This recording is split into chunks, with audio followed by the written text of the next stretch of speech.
Olá, boa noite, meninas. Espera aí que eu vi. Boa noite, Elide. Pois é, eu já sou quase uma cuca. Já sou quase uma cuca. Vacinado hoje, vacinado.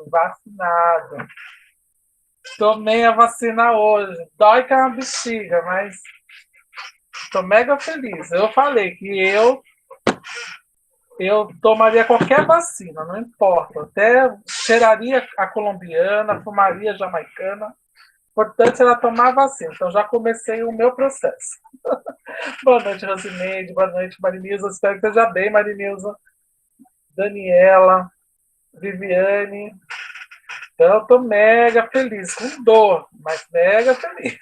Porque o braço está pesado. Doeu muito, nossa senhora. Mas enfim. Bom, hoje nós vamos dar prosseguimento à nossa aula de aprendizagem da geografia e história. Eu tomei da AstraZeneca, porque está em falta a Coronavac. Como eu fui lá no HC à tarde, né, que eu fui fazer uma consulta normal, aí eles disseram que eu poderia tomar normalmente a AstraZeneca. Eu, por mim, tomo todas. Se tiver que voltar para testar outro, vou. Eu sou super a favor da vacina, sempre fui, não dessa vacina, de todas as vacinas, tanto que a minha carteira de vacinação, ela aparece até, deixa eu ver, nem sei onde ela está por aqui, dos meus documentos. Ela é toda preenchida, já tem que passar por uma nova, tá, inclusive. Então, estou mega feliz, mega. Bom, mas hoje vamos falar de aprendizagem de geografia e história. As mudanças aqui, eu não acho as coisas. Vamos lá. Acho que é só, né? Não tem mais nenhum aviso para falar. Não, só. Somente isso. Só. Bom, hoje nós vamos aprender como ensinar. Aprender. Vai falar como ensinar história e geografia para a educação infantil, lógico. Nós ensinamos alguns conceitos, já havíamos conversado sobre isso na semana passada. Então, já estávamos falando que tinha alguns conceitos e hoje nós vamos ver especificamente esta área, né? Então, hoje vão ser apresentados conceitos voltados ao ensino e aprendizagem da história e da geografia na educação infantil. Vamos ver como desenvolver conhecimentos e habilidades com relação ao processo de ensino-aprendizagem do ensino da história e da geografia para a EI, né? Boa noite, Neide. Então, para contextualizar tudo isso, o que a gente vai entender ao final dessa aula? A gente vai ter o autoconhecimento dos alunos como parte integrante dos espaços em que convivem, né? Inclusive, esse autoconhecimento, essa que chamamos de noção de espaço. Eu, por exemplo, não tenho noção de espaço, porque pode estar assim, largo, né? Essas aulas de geografia eu faltei na escola. Pode estar largo, eu vou bater em todas elas. É fato. É fato. Então, esse é o autoconhecimento dos alunos, né? Dos espaços onde elas convivem. Inclusive, parece matemática também, mas é muito geografia. E a linguagem como forma de se situar no mundo, até porque a forma como nós conversamos também denota né, o nosso sotaque, denota mais ou menos o espaço que nós viemos, o espaço que nós ocupamos e tudo mais. E, por último, o corpo como ferramenta de registro da passagem do tempo, né? Por quê? Porque na questão de história, a criança ela vai aprendendo o dia a dia dela, como ela vai mudando, né? Como coisas irão aparecendo para elas, né? Então, essa ferramenta de registro para ela inicial é óbvio, é o corpo. São as possibilidades que ela consegue também fazer, né? Então, a educação infantil, ela atende a faixa etária de 0 a 5 anos, né? Desde quando né, passou a vigorar o ensino fundamental de 9 anos. Né? Para quem não lembra, o ensino fundamental ele agregou o último ano, que seria equivalente à educação infantil, para poder turbinar a aprendizagem a alfabetização, né? A alfabetização geralmente acontece lá pelo meio da primeira série, só que não estava dando muito certo, né? Então, aí, com isso, o que eles fizeram? Vamos voltar, então, para aumentar, né? Isso foi feito na própria LDB de 96. Vamos aumentar justamente porque precisamos garantir na educação básica que haja a alfabetização. Vale lembrar que, quando foi promulgada, né, a LDB, a educação básica ainda era apenas o ensino fundamental, né? Tanto os anos iniciais e os anos iniciais e os anos finais, né? O ensino médio ele acabou sendo agregado logo em seguida e, por fim, lá pelos 5 anos depois, o ensino infantil também foi agregado, né? Aí acabou se tornando lei de base da educação, né? Aí tanto que chama hoje, é que não caiu ainda, não pegou, né?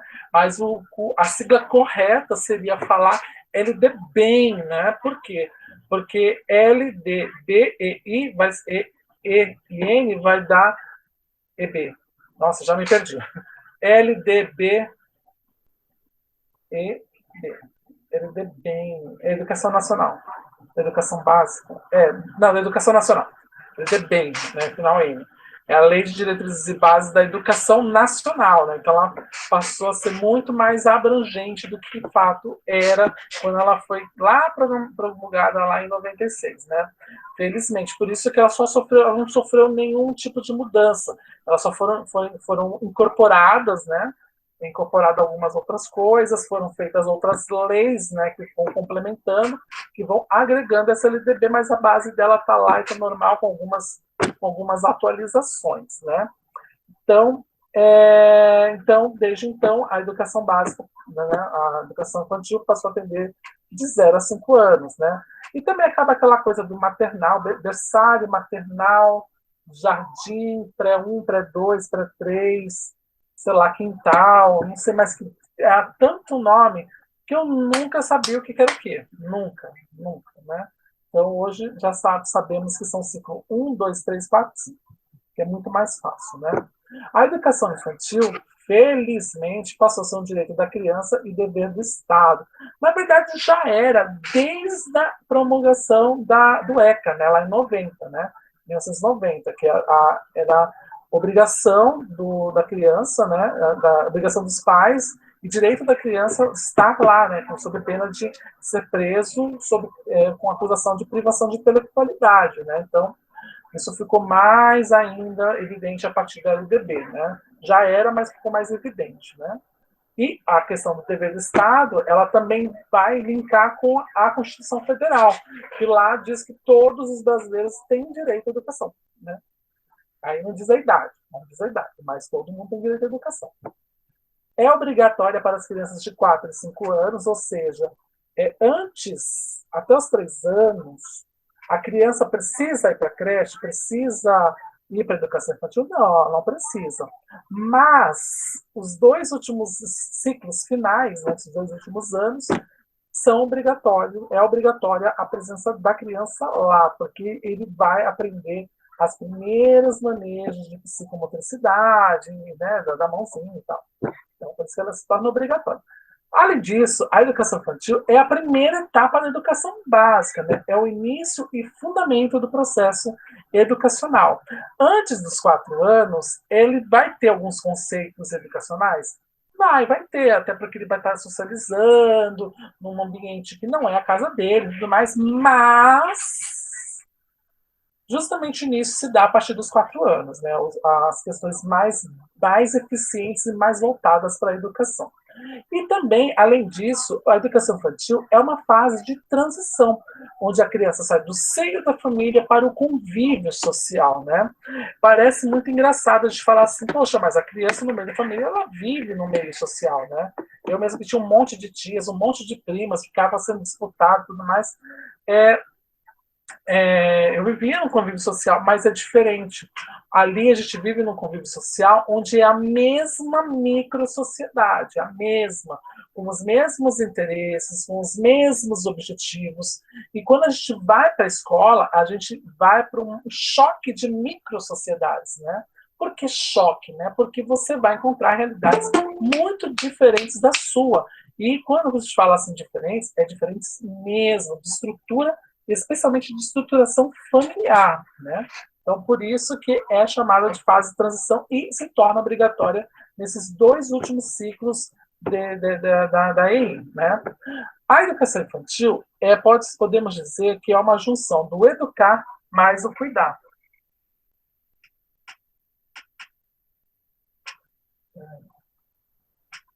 A junção do educar mais cuidar. A ideia é que a gente possa acolher as vivências e os conhecimentos prévios da criança, né? Porque a criança ela vem com o que chamamos de vícios da casa, mais ou menos, são vícios sociais, são os vícios que trazem, né, da sua família e tudo mais. E não é que são vícios, né? O nome vício soa muito pesado, mas é o nome em si mesmo, são vícios, né? Vícios são todas as coisas que necessariamente elas são como se fossem deturpações das regras, né? Então isso é um vício, né? Ela traz esse vício, né? Então a gente acaba acolhendo essas vivências e também entendendo o conhecimento prévio dela, até para potencializar a educação dela. A educação infantil precisa articular com as propostas pedagógicas, né, pertinentes a esse período, né, que é uma coisa muito mais extremamente lúdica, muito mais voltada para a psicomotricidade, para a motricidade, né? Apesar do nome ser muito igual, psicomotricidade e motricidade são diferentes. Psico vai muito mais a questão cognitiva, a motricidade já é mais a coisa mecânica, né? E a educação infantil serve também para ampliar o universo de experiências, conhecimentos e habilidades das crianças, né? Eu não sei se foi na sala de vocês que eu falei, né? Qual é a diferença de habilidades e conhecimentos? Vocês têm que saber, né? Vocês têm que saber, né? Mas eu vou repetir. As habilidades é tudo aquilo que nós temos, que nós nascemos, por exemplo. A Rosinei já tem habilidade para coisas manuais, né? Ela faz as caixinhas lá linda, que eu tenho até lá na sala, tá linda, né? A garrafa. E o conhecimento é o conjunto dessas habilidades potencializadas, né? É o produto final, né? É o produto final. Antes de eu parar aqui, nossa, sério? Boa noite, Neide. Boa noite, Claudinete. Poxa, Cris, boa noite. Eu não sabia. Eu vou depois mandar um aviso para a Kátia. Então, o irmão da Emanuela faleceu. É uma pena. E então, os conhecimentos são justamente essas habilidades potencializadas, né? Quem vai potencializar essas habilidades? Vocês, né? Por isso que a gente acolhe as vivências deles, né? E também faz os conhecimentos prévios para a gente potencializar isso. E como é que entra a questão das experiências? Porque quando a gente for promover essas habilidades, né, para se tornar conhecimentos, a gente vai criar diversas experiências, né? Onde ele vai agregar tudo aquilo que aprendeu, vai transformar que eu chamo muito de banco cultural, capital cultural, né?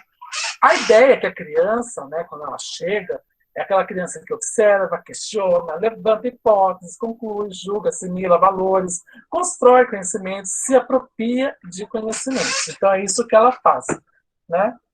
O que a gente pode dizer é que a criança ela se torna curiosa, né? Então ela quer explorar o mundo. E esse é mais ou menos o processo que ela realiza. Então, por que ensinar história e geografia na educação infantil? E essas 2 disciplinas elas contribuem para a criança se entenda como produtora de conhecimento e agente da modificação do espaço no qual ela vive, né? O fato dela aprender algo novo na escola e querer repassar isso para casa, ela já faz essa alteração de mudança, ela faz essa ruptura, né? Ela traz um ruído, né? Para um ciclo que estava lá cíclico, né? Cíclico, não ficou feio. Para um ciclo que vai, é um ciclo contínuo. Então, ela coloca rupturas para poder fazer reflexões, né? Parece besteira, mas o que as crianças falam às vezes, a gente acaba analisando, pensando e tudo mais, né? Também para que ela se veja como um sujeito que atua no tempo e no espaço, né? Por quê? Porque ela precisa entender que ela tem que ter momento para brincar, momento para poder estudar, momento para se limpar, momento para comer. E só o fato dela ter esse timing é um conteúdo importante, especialmente na questão de história, né? Que ela vai construindo a história dela, né? Que história não é só aquela história que a gente pega nos livros. A história também é aquilo que nós vivenciamos, é a nossa história, né? E que ela compreenda como se dá a passagem do tempo e como explorar seus espaços de vivência, né? Porque a criança, ela, quando a gente faz, por exemplo, atividades que são por etapas, ela vai aprender que coisas acontecem de momentos em momentos. Não acontece assim, né? Não é como ela, por exemplo, acha que o mágico simplesmente serra a mulher no meio. Não, existe uma coisa, uma técnica. Isso aí, mas aí ela não vai entender. Mas existe uma técnica. Então, quando ele pega um coelho da cartola, né, que a coelho simplesmente apareceu, ela precisa compreender por que isso acontece, né? Então, mais ou menos isso. Então, para que ela compreenda justamente o que é a questão do espaço e do tempo, né?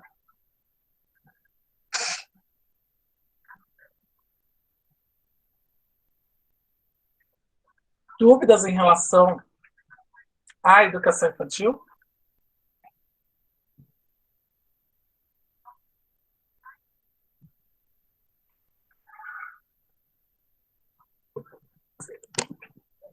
Então, perfeito. Autoconhecimento e identidade, né? Primeiro, vamos ver o que é o conceito de identidade, né? Então, o RCNI diz o seguinte: identidade é um conceito do qual faz parte a ideia de distinção de uma marca de diferença entre as pessoas, a começar pelo nome, seguido por todas as características físicas, do modo de agir, de pensar e da história pessoal, né? Isso é identidade, né? Em poucas palavras, se ver no espelho é uma maneira da criança conhecer-se e enxergar-se como membro do grupo. Né? Então, como é que ela vai fazendo isso? Criando a sua identidade. Só que para a gente criar a nossa própria identidade, a gente tem que estar em contato com outras pessoas, né? Porque nós não construímos identidades sozinhos, né? A gente precisa ter experiências, precisamos ter experimentações, precisamos saber o que a gente gosta, o que a gente não gosta, né? Então, é óbvio, a identidade é assim, pegar o seu nome, tá lá na carteira de identidade o seu nome, e também com a forma como você se veste, o tipo da roupa que você se veste, o que você come, mas se você não tiver com quem comparar isso, você acaba não construindo isso, né? Você apenas está reproduzindo, né? E no momento que você consegue conversar, fazer essa comparação com outros colegas, você começa a criar talvez eu não goste tanto disso, ou talvez eu precise experimentar aquilo, ou talvez o meu corpo é diferente de outra pessoa, né? Então, as propostas e práticas pedagógicas na educação infantil, elas precisam que as experiências promovam o autoconhecimento e a autonomia nas ações de cuidados pessoais, autoorganização, saúde e bem-estar, respeitando as individualidades e a diversidade.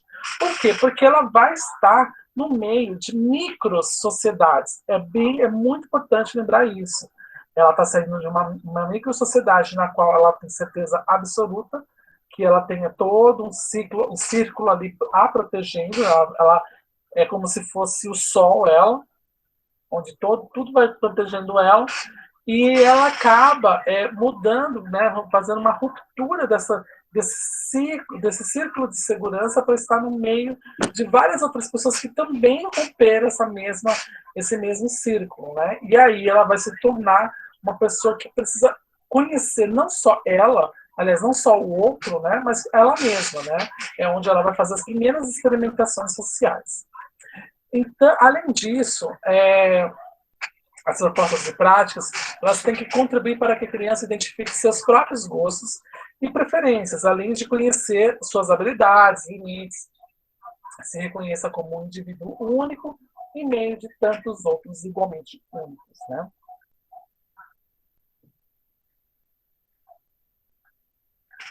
O espaço. Né?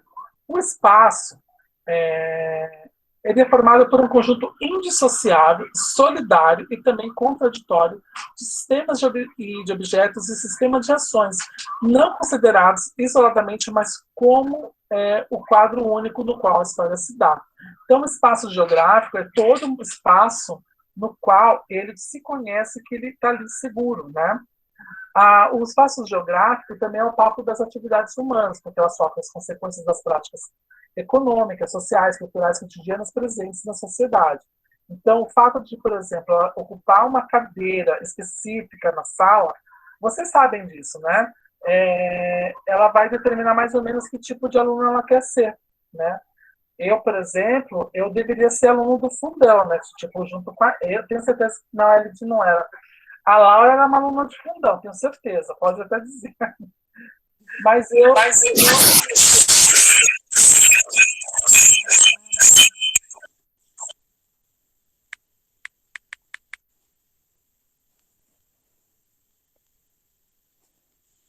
Você não era aluna de fundão? Não.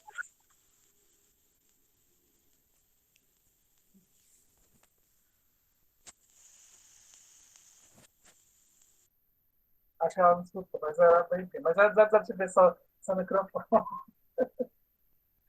Eu era aluno que deveria ser de fundão, mas eu ficava na frente, porque eu ainda gostava não só de irritar os meus colegas, mas de irritar o professor mais próximo. Então, por isso, eu era da frente. Então, só o entendimento desse espaço no qual eu vou ocupar, ele vai dar mais ou menos uma diretriz de como o aluno vai se comportar. Parece besteira, mas não é. E lá atrás, necessariamente, não estão os alunos mais bagunceiros. Justamente os mais silenciosos também costumam ficar atrás, que querem ficar invisíveis também. Não é só o local das pessoas que gostam de conversar, não, não é. É também as pessoas que gostam de isolar. Elas geralmente não só ficam no fundo, como elas ficam nas laterais, né?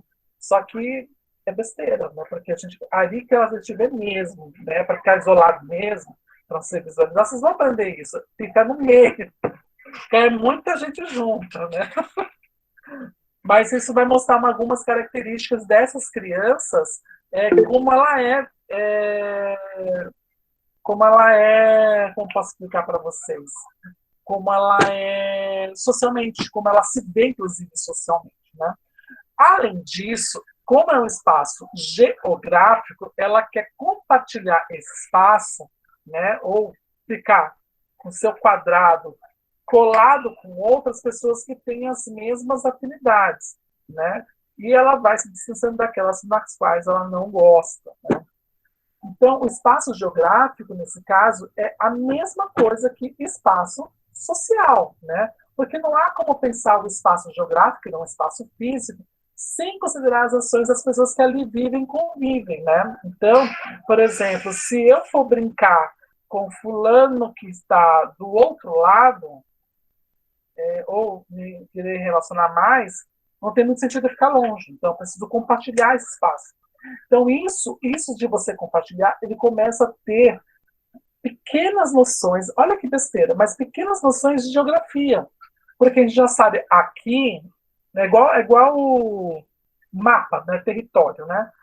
Eu gosto de ficar aqui, porque aqui é o território dos mais quietinhos, ou ali que é o território dos mais bagunceiros, ou o território dos CDFs, né? É que ele ainda era um mix de CDF com bagunceiro, né? E de falante, enfim, de tumultuar a sala. Eu era assim. Acho que eu virei professor, vou praga dos meus professores. Vou perguntar isso para a tia Cirema quando eu abrir de novo. Quando eu abrir de novo. Então, aqui, ó. A Neide falou que ela gostava do fundo. A Laura ama. É claro que a Neide hoje na frente. Ó, a Elis falou que sempre foi do fundo da frente, mas acho que era a Elis não quer ser da frente. Você estava sempre com os meninos, casei com um deles. Amo o fundão, a Laura. A Neide falou, eu isolado, a Rosineide, eu isolado, eu gosto mais do cantinho da frente. Eu gostava de ficar na frente do lado do professor. especialmente quando era aula de matemática, porque, como vocês sabem, eu sou ótima em matemática, né? Então, eu tinha que ficar mais próximo para ficar puxando o saco delas, né? É que eu tive muito professor homem de matemática também, né? Então, além disso, como eu falei, os espaços também identificam e caracterizam os seus ocupantes, né? É como se fosse uma cidade, né? A cidade tem aquela parte que é rica, nobre, né? Tem a parte que boa, é boa. Tem a parte assim, não é tão boa, e a parte que é ruim, né? Então é o mesmo formato que a criança, a nós, não só a criança, né? Nós fazemos isso. Basta ver como que foi a disposição da sala de vocês. Eu me lembro que quando eu entrei, eu achei muito curioso, porque ficavam todos que estavam no terceiro semestre de um lado e o segundo do outro, né? Bem separado. Com exceção da Andrea, que acho que a Andrea que gostava mais de ficar lá com o pessoal, ficar lá no pessoal do segundo, né? Mas era bem assim. A gente já sabia que 3 fileiras era terceiro e 2 eram do segundo, né?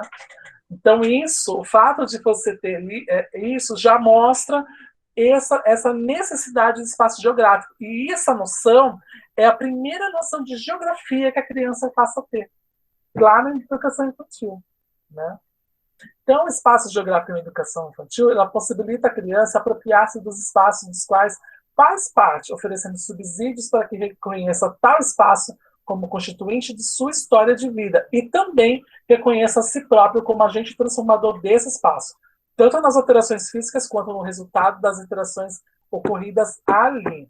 Além disso, passa a compreender as funções que os espaços exercem nas vidas das pessoas, né? Faz refletir sobre as diferenças e semelhanças e diferenciar o espaço doméstico do espaço escolar. Apesar que a criança, quando ela vai para a escola, né, especialmente na educação infantil, ela acaba levando, por isso que eu falei que ela leva os vícios da casa, né? Porque na casa dela, ela vai ter um comportamento que, enfim, é mais conveniente para ela, ela já está acostumada. Quando ela vai ver um monte de crianças estranhas, uma adulta doida, né?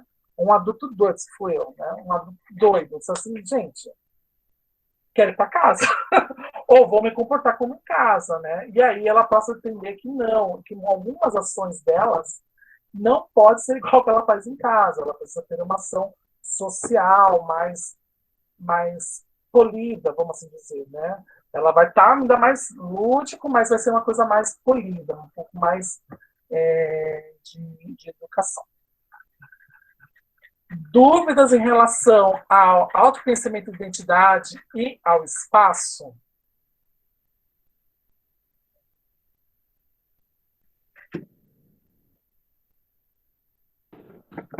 Então, que ótimo. Assim que eu gosto.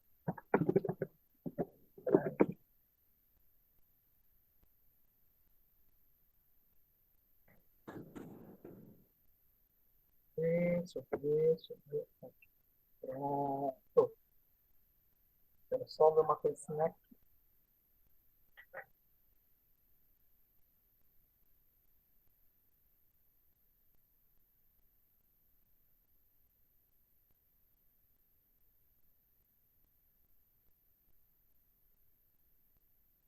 Pronto. Vamos lá. Prática pedagógica na educação infantil. Né? Então, o que a gente vai usar, né, nessa prática? Né? A gente precisa refletir sobre o conceito de identidade, sobre as contribuições do componente curricular de história para a educação infantil e sugerir atividades pedagógicas que envolvam o desenvolvimento da identidade da criança, né? Como é que vai desenvolver essa atividade da criança dentro, né, nesse período na sala de aula, né? A gente vai trabalhar as questões.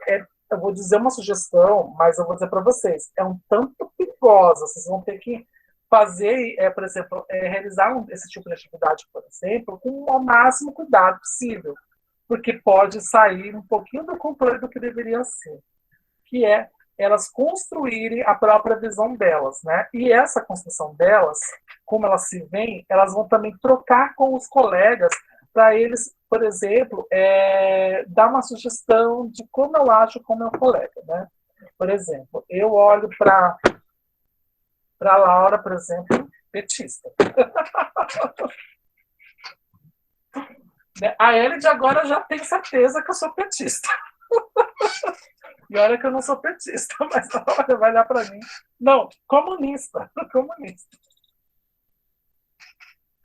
Então, isso, por exemplo, isso é só um exemplo. Então, essa construção, essa troca entre elas da construção da identidade, a faz entender quem ela é como sujeito histórico naquele espaço. Eu não posso perder a oportunidade. Você viu um monte de livro comunista que eu mandei? Mas é que eu vi aqueles livros assim, não, vou ter que mandar para o pessoal de pedagogia. Mandei para vocês e para o grupo da quarta-feira. Vou ter que mandar, são livros muito edificantes, né? Então, são livros para romper, né, barreiras cerebrais, né? Mas é isso, a gente vai olhar para a pessoa e falar para o coleguinha. É claro que ele não vai chegar para o coleguinha e falar petista, né? É óbvio. A criança não vai ter essa noção, né? Mas ela vai poder construir, por exemplo, ela vai dizer. Um exemplo, sabe o jogo da discórdia que tinha no Big Brother? Então, só que aí a gente vai tentar realizar mais ou menos aquilo, óbvio que não é para criar discórdia. A gente vai procurar graus de afetividade, por exemplo, dizer que fulano é amiga, fulano é fiel. O problema é que a criança pequenininha ela não vai entender muito essas coisas de, por exemplo, fiel, confiável, né? E algo assim. Né? Então, mas é mais ou menos nesse mesmo formato. Por quê? Porque quando ela vê também, quando ela também é vista sob olhos de outros dos seus pares, isso acaba ajudando a construir a sua própria identidade. Só que como ela vai construir? Simplesmente aceitando aquela identificação? Não. Porque ela pode discordar, por exemplo, de alguma daquelas, ou achar que não é, ou enfim, ou que é mais do que aquilo. Então, isso vai potencializar um conhecimento delas assim, preciso procurar ser mais assim, ou preciso ser assim que os outros também me vejam. E ela vai acabar construindo sua própria experiência nessa busca. Né? Vai levar para Cuba, vamos para Cuba. Linguagem, né? A linguagem ela é a ferramenta que a gente mais utiliza na educação infantil, porque é a ferramenta para o educando se educar também é uma ferramenta também para o educando se colocar no mundo e construir sua aprendizagem. Por quê? Porque ela não escreve ainda, né? Ela não consegue ler efetivamente.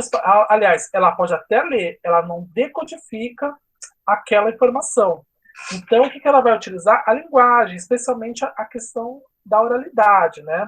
E, além disso, a linguagem é um instrumento de ação das crianças que antecede os registros mais elaborados. O que são esses registros elaborados? Justamente a decodificação e a codificação. Né? O que são essa decodificação e codificação? A gente sabe que quando a gente vai aprender a ler e escrever, a gente sabe ler, tal, tudo. Necessariamente a gente aprende a ler e escrever, a gente não sabe fazer decodificação da informação, que é quando você consegue ir além daquilo que está escrito, né? Fazer ligações e tal. E codificar é o processo de a gente colocar essas informações em forma escrita, né? E aí, para que outras pessoas também consigam ter a mesma visão que você teve quando escreveu algo, né? Por exemplo, as pessoas falam muito que eu sou grosso no WhatsApp, né? É um exemplo. E é verdade, as pessoas falam muito que eu sou muito grosso quando eu escrevo. Na verdade, não é que eu sou grosso, é que eu sou tão objetivo que, às vezes, quando a pessoa lê, da mesma forma que eu estou falando, elas vão achar assim, nossa, o Lucas é tão grosso, ou mal educado, ou assim. Na verdade, não, só tentei ser o mais objetivo possível. Por quê? Porque eu gosto muito mais de falar do que de efetivamente escrever, ainda mais num aplicativo de mensagens. Né? Então, por isso é uma noção que a gente pode ter, né? De codificar e decodificar. Então, a maioria das pessoas, elas, quando vão decodificar o que eu escrevo, elas, por exemplo, no WhatsApp, elas vão decodificar pensando na forma como eu falaria. De tanto eu falar. Então, E isso acaba criando essas rupturas, né? E a linguagem é a ferramenta, inclusive, que eu mais amo também trabalhar, né? Então, e ela justamente usa para poder agir no mundo, né? E, além disso, a linguagem traz o suporte das memórias dos conhecimentos estudados, porque ela estuda uma coisa, como é que a gente vai saber se ela efetivamente aprendeu, né? Falando, né? Como é que ela se sentiu? Falando, porque ela não vai escrever o que ela sentiu, ela vai falar, né? Lembre-se que a gente está vendo só a educação infantil, então ela não escreve. Escrever, assim, uma escrita mais, como eu posso falar para vocês, mais elaborada. Ela pode escrever o nome dela, pode escrever algumas coisas, ela pode gravar como escreve algumas palavras, mas ela vai estar mais desenhando palavras do que efetivamente escrevendo elas. Aliás, desenhando palavras não, ela vai estar desenhando, só desenhando, em formato de palavras, né? Então ela vai estar mais desenhando do que efetivamente escrevendo algo. Quer ver um exemplo?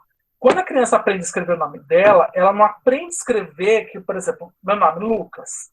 Ela não está aprendendo que ela está escrevendo L-U, né, L-U-K-C-A-S, né, 2 sílabas, 5 letras, que vai estar no meio de um nome enorme, que tem um significado. Não, ela não vai escrever isso, né, com esse significado. Ela vai aprender a desenhar o nome dela. Só desenhar. Ela sabe que é um negócio assim, uma coisinha assim, uma bundinha, né, uma bundinha de lado, e enfim, assim vai.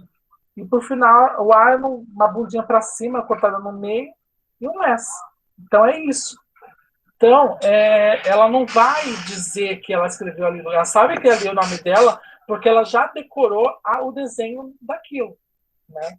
Mas ela efetivamente só vai conseguir ter a ideia de que realmente é o nome dela quando ela for aprender a ler e escrever.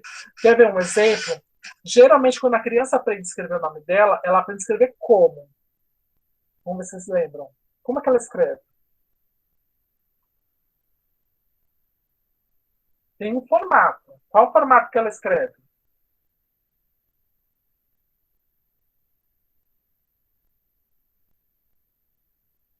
Ninguém arrisca. Exatamente, Elid. Em letra de forma. Ela aprende a desenhar em letra de forma, porque é muito mais fácil. Então, se ela pegar o nome dela escrita em, por exemplo,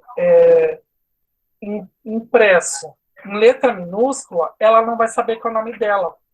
É esse tipo de identificação que lhe falta para poder entender que aquilo lá é o nome dela. Assim como se ela pegar algum nome dela escrito em letra cursiva, também ela não vai compreender, porque ela gravou o desenho dela em letra de forma.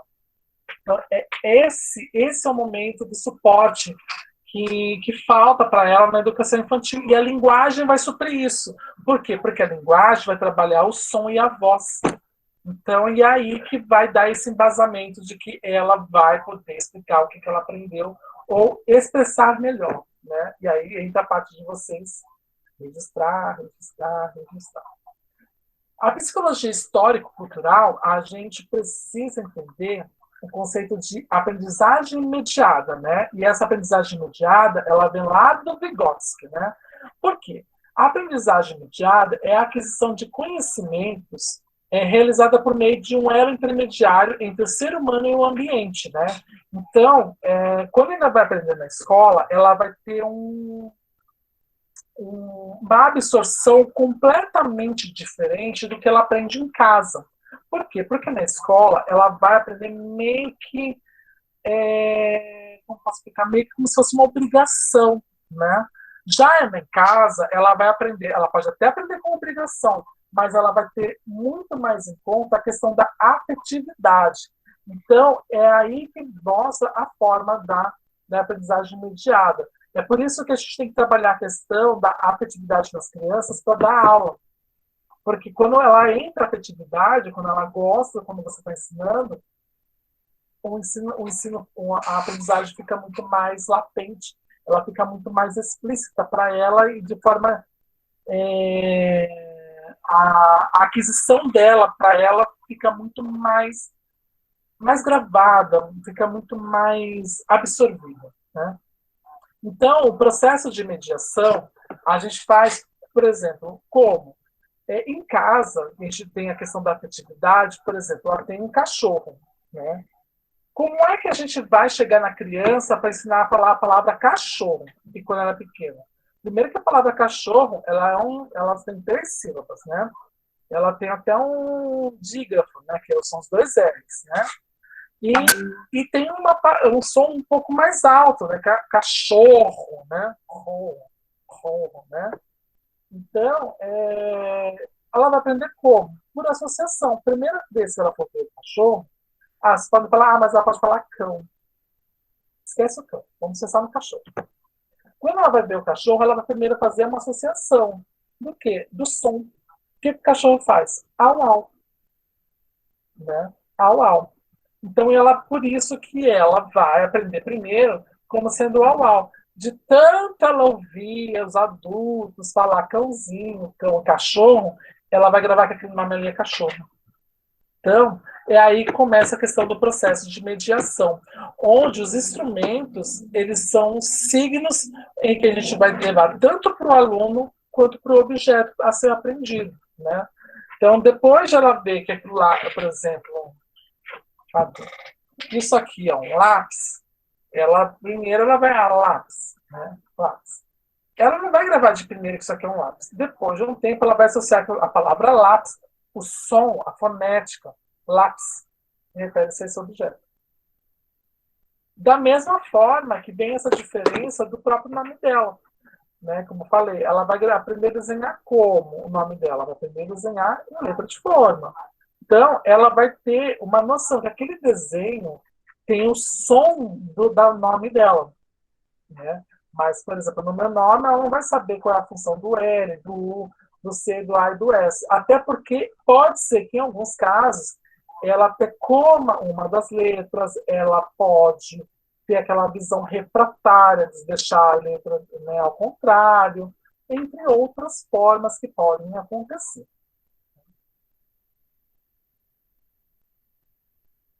A gente fala ok, porque tem que saber letra de mão. É mais difícil para as crianças. Porque tem dificuldade de escrever letra de mão. Então, essa letra cursiva em letra de forma, ela, por incrível que pareça, ela é mais fácil. Por quê? Porque ela consegue desenhar segurando assim. Por isso. A cursiva, né, ela tem que aprender isso aqui. E esse processo, Neide, dela segurar um lápis ou uma caneta nesse formato, é demorado. Então, não dá para esperar ela aprender apenas pegar essa caneta assim. Então, ela vai poder primeiro pegar de várias formas para poder escrever. Eu consigo escrever. E também porque, para poder escrever letra de forma, os movimentos são mais simples. Já em letra cursiva, você tem que fazer movimentos coordenados e ligados. Então, como é que você vai aprender a ensinar alfabeto primeiro para a criança, separado, se a gente vai fazer ela escrever cursiva? Não. Por isso é que ela aprende primeiro em letra de forma, justamente para que ela consiga ter a concepção que aquele formato de letra é aquela letra, aquele desenho que ela faz é aquela letra. E depois, com o tempo, que isso vai acontecer entre o primeiro e o segundo ano, ela vai passar para a letra cursiva. Né? Em algumas escolas, ela vai até o terceiro, quarto ano. Quinto ano já tem que cortar. Ela já tem que estar fazendo letra cursiva. Isso é fato. No final do quarto ano, ela já tem que estar fazendo letra cursiva. Né? Então, para você ver como esse processo ele é lento. Pode levar de 2 a 3 anos. Senão, se a gente for perder esse tempo só ensinando para escrever, leva tempo. Então, por isso. Então, por a facilidade de como escrever. Tá? Então, pode acontecer, mas isso aí tem que ser por meio. Não, não está. Não está atrasado. Acabei de falar que até o final do quarto ano ela já tem que ter aprendido a letra cursiva. É que quando ela consegue dominar o alfabeto de como escrever, a letra cursiva é muito mais fácil, porque vai muito com a questão do cognitivo, da motricidade, de saber colocar o peso ideal para escrever. Porque se eu pôr muito peso, eu quebro a ponta. Né? Eu quebro a ponta. Se eu pôr muito fez, eu posso quebrar o lápis, né? Como eu já fiz isso várias vezes. Então, por isso que você tem, a criança ela vai no tempo dela, mas ela vai aprender. Está no terceiro ano ainda, tá bom?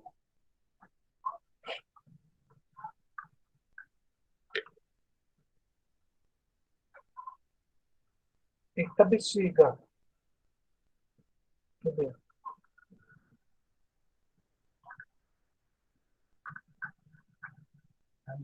Cadê? Onde estou?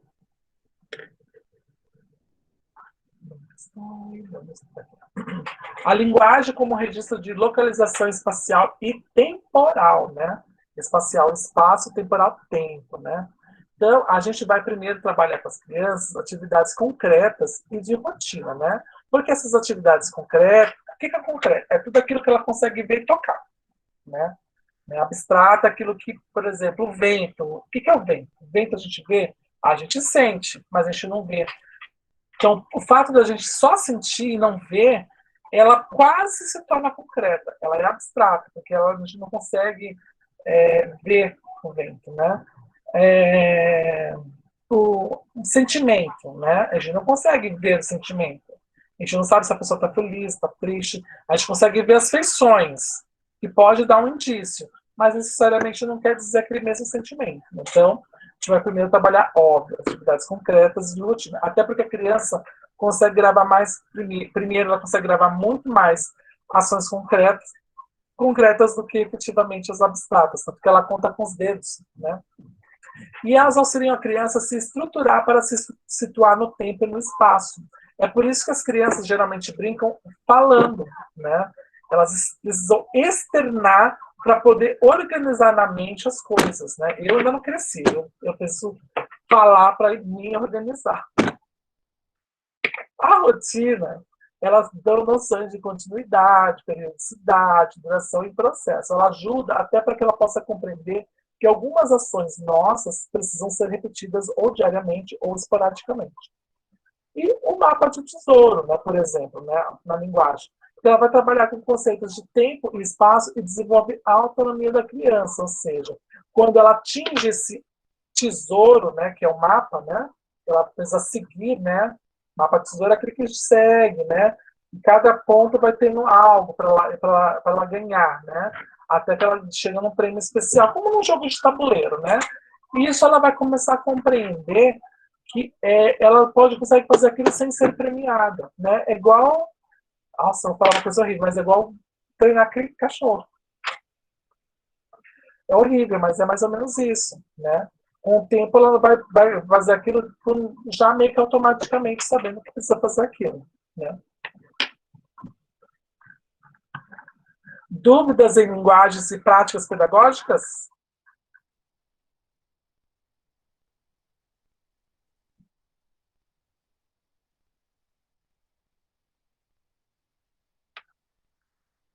Não? Ah, que ótimo.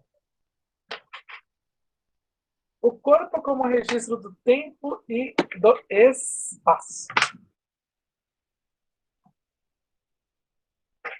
Primeiro a gente precisa entender 3 itens do corpo, né? O corpo é um instrumento produzido dentro da cultura e pela cultura, né? O corpo, como é que é a cultura, né? O corpo, eu uso uma camisa, eu tenho cabelo, tenho cílios, uso batom, né? Calça, saia, bermuda, enfim, né? Então, e aquilo lá vai mostrar mais ou menos o lugar onde eu moro. Então, por quê? Porque além de mim, né, outras pessoas estarão no mesmo formato que eu, né? Com algumas variações, estarão no mesmo formato. Além disso, o corpo é um elemento histórico apreendido socialmente. Por quê? Porque o corpo ele vai carregar marcas invisíveis, né? Invisíveis do que a gente aprendeu. Então, se eu ando reto, é porque eu aprendi, por algum motivo, andar naquele formato. Agora, se eu ando meio assim, eu aprendi a andar naquele formato. E assim vai. Né? E é um elemento privilegiado na prática pedagógica na educação infantil. Porque para a criança ter liberdade e autonomia, ela precisa estar em pleno conhecimento das suas possibilidades corporais. Né? O corpo, os gestos e movimentos, a gente vai trabalhar com a exploração espacial com o corpo, né? Por quê? Porque a criança, ela precisa estar em vários locais, né? A gente precisa movimentar o corpo para que ela consiga entender que aquele é o espaço que ela precisa ocupar sem, por exemplo, atrapalhar um colega, né? Por exemplo, né? Quando eu for brincar com um bambolê, né? O bambolê, vai, deixa todo mundo numa quadra brincando de bambolê. 30 alunos, vamos assim dizer. Dá para 30 alunos brincar com um bambolê numa quadra? Dá. Só que como é que dá? Todos espaçados. Então, o espaço que o bambolê leva para poder fazer aquela volta é o espaço que a criança precisa ter para brincar, sem que aquilo pare, né? Então ela vai conseguir compreender, opa, não preciso ficar tão próximo do meu colega, porque senão eu me atrapalho e atrapalho ele também, né? Além disso, o trabalhar com o corpo estimula essa consciência corporal das possibilidades que a criança consegue realizar e do que ela pode ser explorada, né, para poder trabalhar. E a expressão corporal faz com que as brincadeiras de faz de conta e diferentes sejam trabalhadas em diferentes linguagens, né? Por quê? Porque eu posso brincar, eu tenho um nariz assim, né? Ou contar, né? Gesticulando, tudo mais. E isso acaba trabalhando um pouco um pouco não, muito a imaginação delas, né? Se tornando um ambiente muito fértil, até para poder criar histórias, não apenas reproduzir histórias, mas criar histórias na cabeça dela com o banco cultural que ela já tem. Né?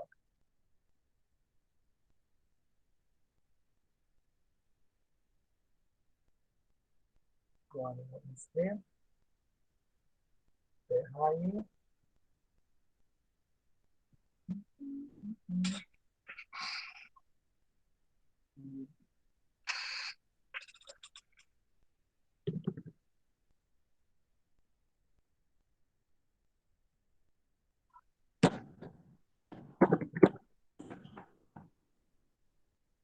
Vamos ver aqui.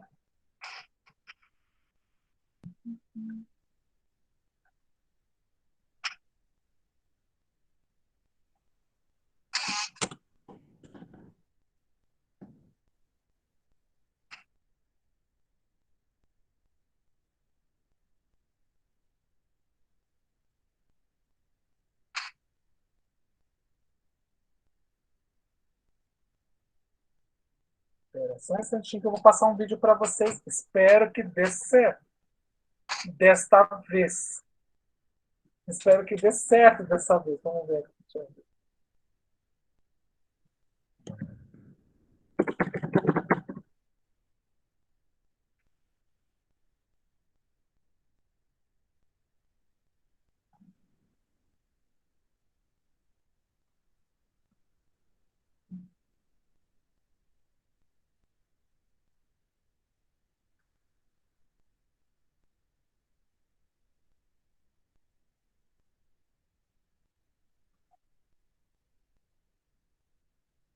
Vamos ver se agora vai.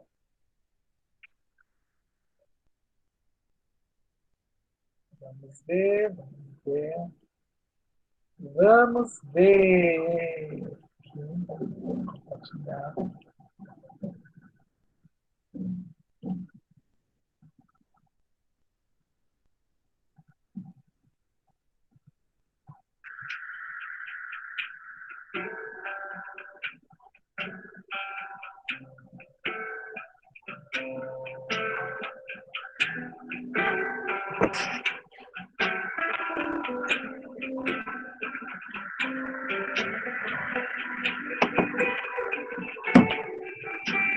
A consciência corporal é um tema muito estudado e vem tomando corpo com muitas produções a respeito.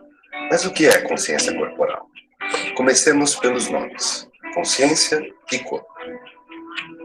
Consciência é o conhecimento, a percepção, o entendimento e discernimento do mundo interior, onde sistemas de valores e apropriação dos atos estão envolvidos. Corpo é o que podemos palpar concretamente, nossa matéria.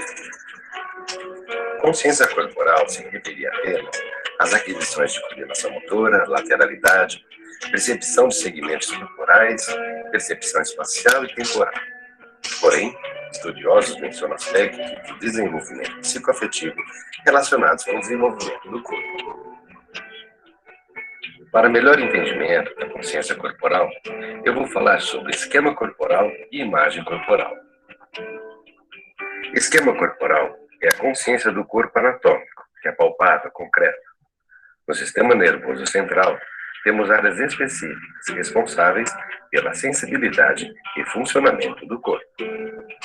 Desde intraútero, recebemos estímulos que fornecem dados sensoriais, que são enviados para nossas estruturas corporais, e esses estímulos continuam acontecendo pelo resto da vida.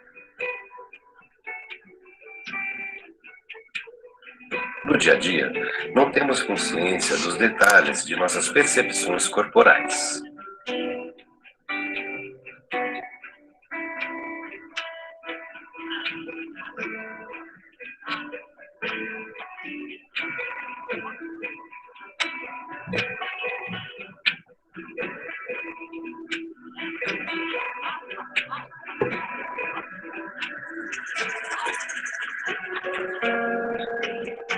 A imagem corporal é a representação mental do corpo existencial. As experiências psicoafetivas investidas no corpo constroem um eu imagético. É um conceito de si próprio, fruto do acúmulo de experiências psicocorporais. Desde o nascimento, nossas percepções vão modificando nosso conhecimento do mundo, do corpo, dependendo dos modelos introjetados e dos códigos recebidos durante o desenvolvimento. Transtornos alimentares, como a bulimia e a anorexia, estão intimamente relacionadas com a imagem corporal.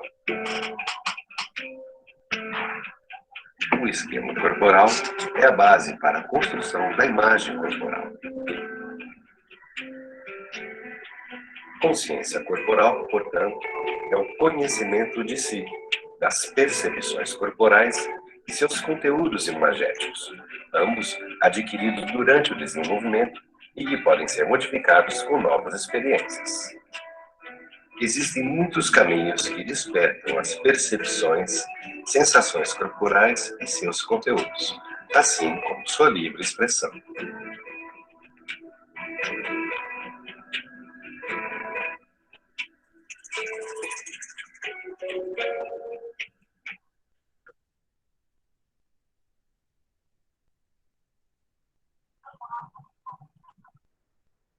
Sensações corporais na prática.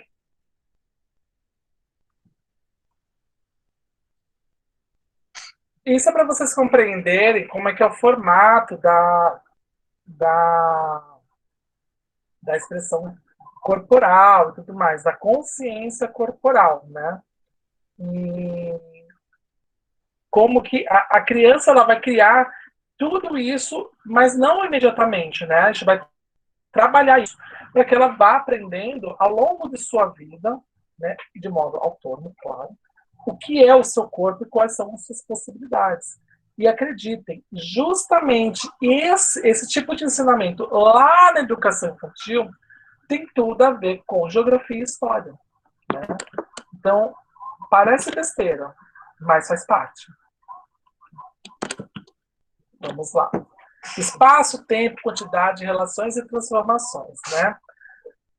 Esses 5 itens, eles trazem a percepção e organização do esquema corporal da criança. Lembra que eu falei agora há pouco do bambolê? Então, ela precisa ter o espaço, o tempo, né? Quantidade de, por exemplo, de amigos ali que ela vai brincar, as relações que ela vai estabelecer e as transformações. Então, isso vai criar uma percepção espacial de organização e vai construir noções de espaço e de tempo cronológico, físico e histórico. Por quê? Ela pode brincar, na questão do bambolê, ela pode brincar quanto tempo alguém consegue ficar bamboleando mais tempo, né? Por mais tempo, né? Quem é o vencedor, né? E vai mostrar às pessoas, aos amigos dela, qual vai ter mais habilidade e tudo mais, né? E o que tem menos, o que tem mais, né? E ela vai entender os conceitos de para cima, para baixo, direita, esquerda, frente, para trás, né? Isso tudo ela também aprende, né, na educação infantil, né? Dúvidas relacionadas ao corpo como registro do espaço e do tempo?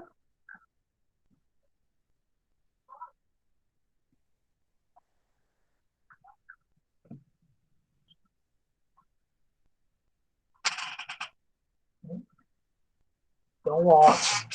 E, por fim, a avaliação na educação infantil, né? Nós já vimos a disciplina de avaliação, né? Que na educação infantil a gente não faz prova, né? E que todas elas passam, nossa, né? Por quê? Porque o objetivo na educação infantil não é ela gravar conteúdos, mas que ela consiga apreender, não é aprender, apreender todas as possibilidades que ela consegue ter utilizando o seu corpo. E isso, óbvio, vai refletir na avaliação de geografia e história nessa fase. Não vai aparecer geografia e história, mas são conceitos que são trabalhados, né? A avaliação, na educação infantil, ela está prevista nos direitos de aprendizagem da BNCC, porque a gente precisa analisar o status quo dela para o final, né? O status quo é aquela situação na qual a criança chega, né? Com a aprendizagem, qual foi a mudança que teve, né? O status quo é antes da mudança.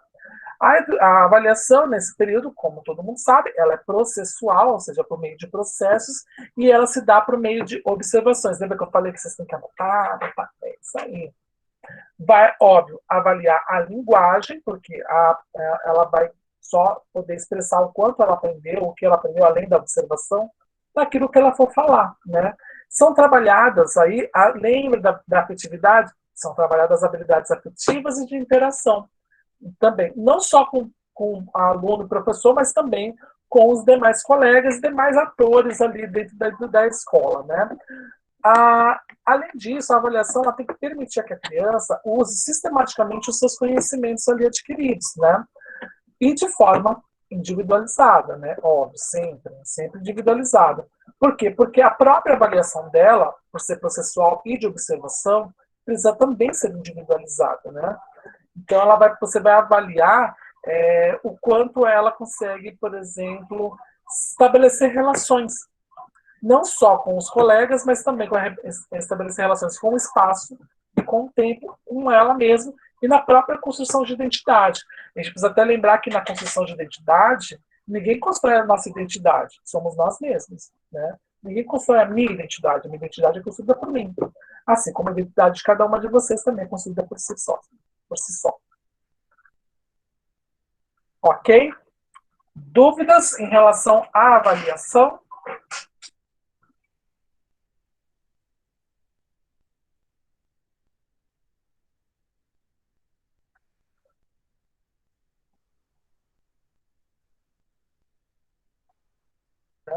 Então, ótimo.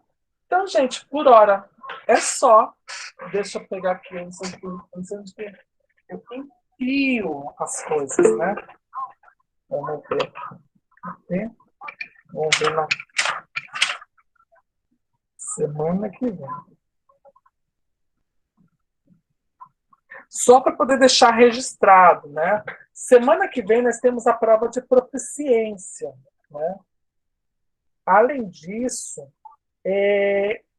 a semana que vem também é o dia da entrega do estágio 2.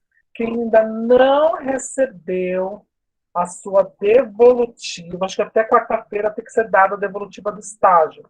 Quem não recebeu, já manda uma mensagem para o seu tutor lá do estágio, né? Que está corrigindo a sua atividade, para que ele dê logo a devolutiva, para que você possa refazer aquilo que ele julga necessário. Os vídeos de estágio estão lá no canal do YouTube, é só fazer, tá? Não tem todo mundo, tá bom? E é isso, tá bom? Tem um detalhe, gente. A aula da semana que vem, ela vai ser gravada.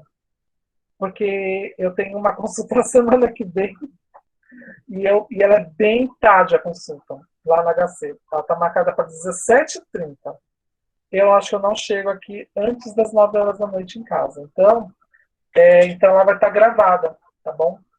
Mas aí, qualquer coisa, vocês podem mandar as perguntas, se tiverem algumas dúvidas, para mim no grupo de vocês, lá no nosso grupo, que eu vou responder, tá bom?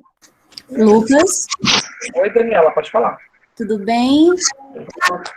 Lucas, deixa eu te perguntar, onde que eu encontro o conteúdo da prova de proficiência, que no semestre passado a gente recebeu algumas questões para estudar, e eu não encontrei onde fica a prova, né? Só tem a data da prova, não tem nenhuma leitura. Boa pergunta. A Erin já tinha me perguntado isso para mim algumas semanas atrás, 2 meses atrás. Eu pedi para eles verem, eles não me deram resposta. Eu, infelizmente, acabei esquecendo. Eu vou perguntar de novo amanhã, e amanhã mesmo eu passo para vocês uma resposta. Então tá bom. Obrigada, Lucas. Boa noite. Boa noite para vocês.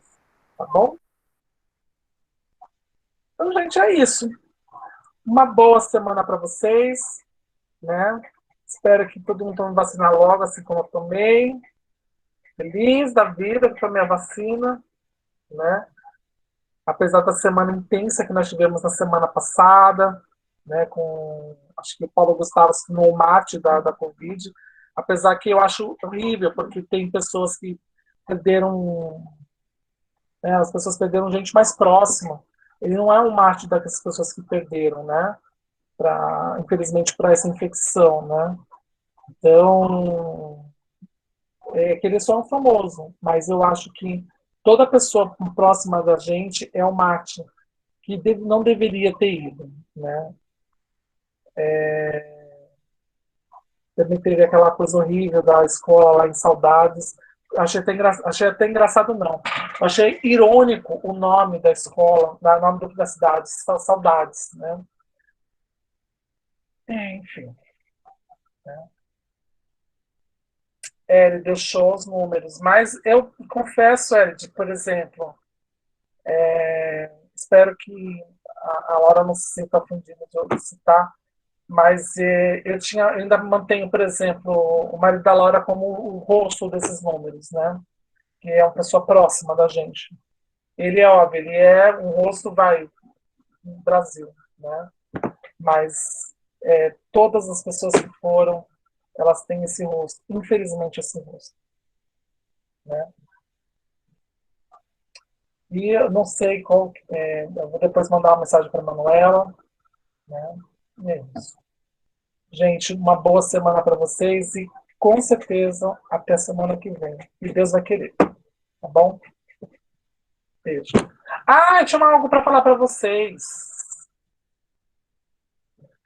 Eu vou fazer vários cursos, né? Eu vou fazer assim, eu vou produzir vários cursos interessantes e eu vou colocar numa plataforma diferente, porque é meu curso, meu. É de graça o curso, né? Eu só estou ainda vendo as tratativas para dar certificado e tudo mais, voltados para a educação. Vai ser numa plataforma Google Sala de Aula. Ó, porque é mais fácil, é barato, né? De grátis. E para poder dar um conhecimento diversificado para vocês. Eu só estou esperando para ver a questão do certificado, porque eu não posso simplesmente dar um certificado. Eu quero ver um certificado que seja válido, que vocês possam utilizar, inclusive, em outras coisas, tá bom? E é isso. Até semana que vem.